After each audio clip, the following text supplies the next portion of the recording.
Now that all the teams have been announced, I'm here to give you the key players and predictions as we head into the first round of the Guinness Six Nations Championship.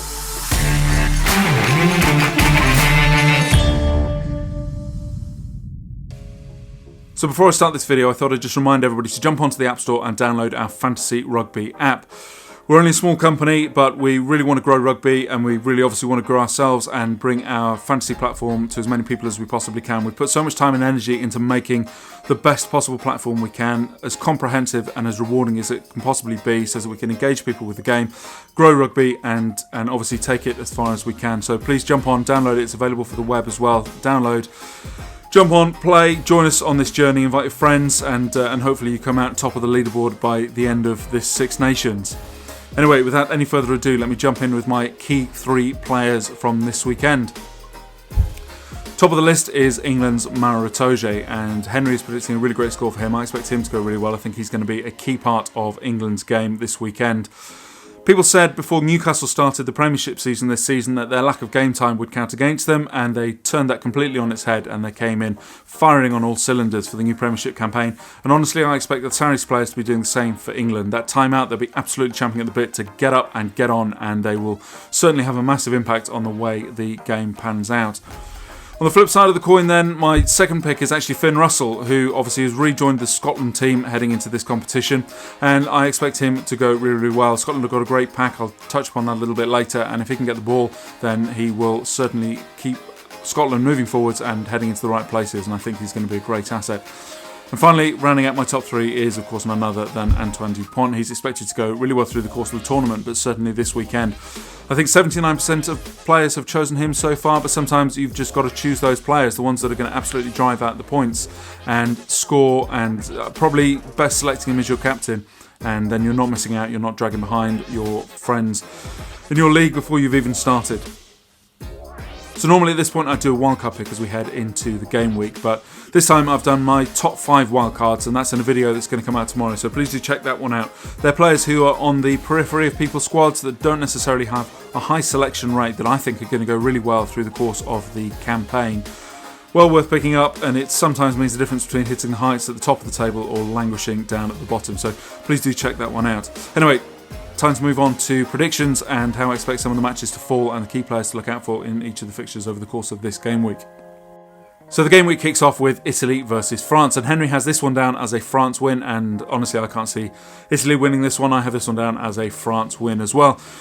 France have only once in their last 5 fixtures against Italy failed to score more than 30 points and have come out winners in each of those fixtures.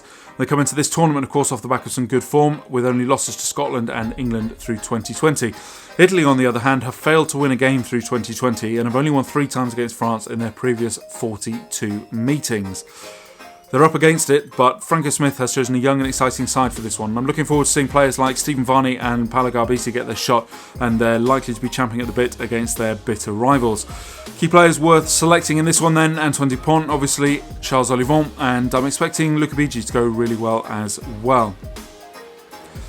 Next up, Twickenham and England versus Scotland. Henry has this one down as a 36-13 win for the English now that the teams have been announced.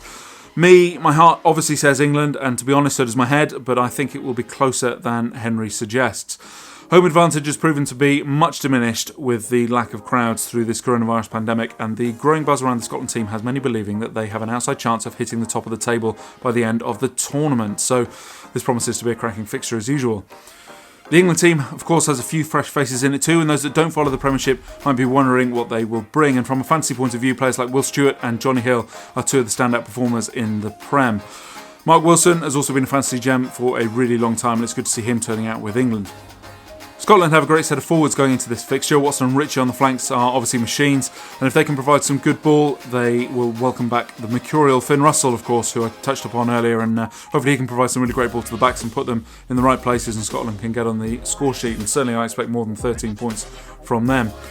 There's obviously a great matchup in the centre between the 2 youngsters, Ollie Lawrence and Cameron Redpath as well, which is set to write a really wonderful story, and I think we've got a real classic Six Nations match on the cards here. Key players in this one, Maro Itoje, as I said, Johnny May as well, I expect to go very well, and Finn Russell. Finally, rounding out the weekend is Wales versus Ireland. Henry has this one down as a really close win for Wales, 26-24.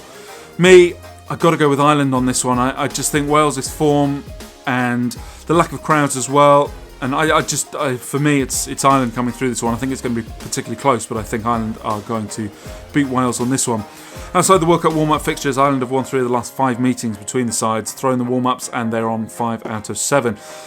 Both 2020 fixtures were played in Dublin, of course, and while they're on the road this time, as I've said, I think home advantage counts for less, and Ireland are going to come through this one.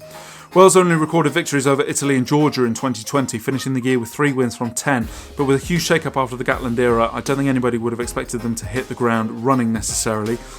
And if you take the scores at face value and remove the passion we remember from the fixtures, they didn't do too badly. Henry reckons they're going to come good, and I'd certainly like to see it. I think the competition needs a strong Wales.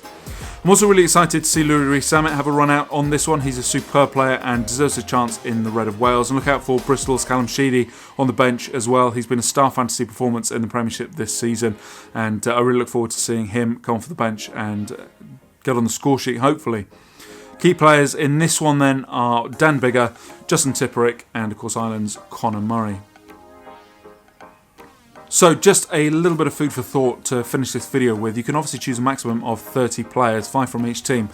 There's a mandatory minimum in our game of 28 players, and I really would suggest that you stick to that 28 at this point.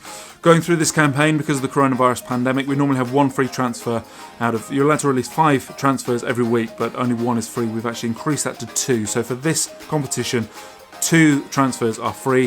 The final 3 incur a 20-point penalty each. So if you release 3 players, you'll lose 20 points for that game week. Of course, you can release players and bring them in at any time. It's when that game week kicks off that it assesses whether you're going to get the penalty or not. But I suggest that if you start with 28, then you still have 2 slots that you can fill up once the game week starts. Heading into next game week as well, and of course we have a break before we head into game week 3. You might want to hold on to them until then. So if you release your 2 free releases from your squad, you can then bring in effectively 4 players at any one time. Whereas if you pick 30, then you squeeze out your squad and you're only able to make those 2 changes, which just puts a little bit of pressure on. It's better to just ease it at this point. If you know there's 2 players that aren't starting, that aren't going to be in your squad, just drop them out and use that later on and have the freedom to be able to move forwards with that. So that's just my little nugget as we head into the competition this season.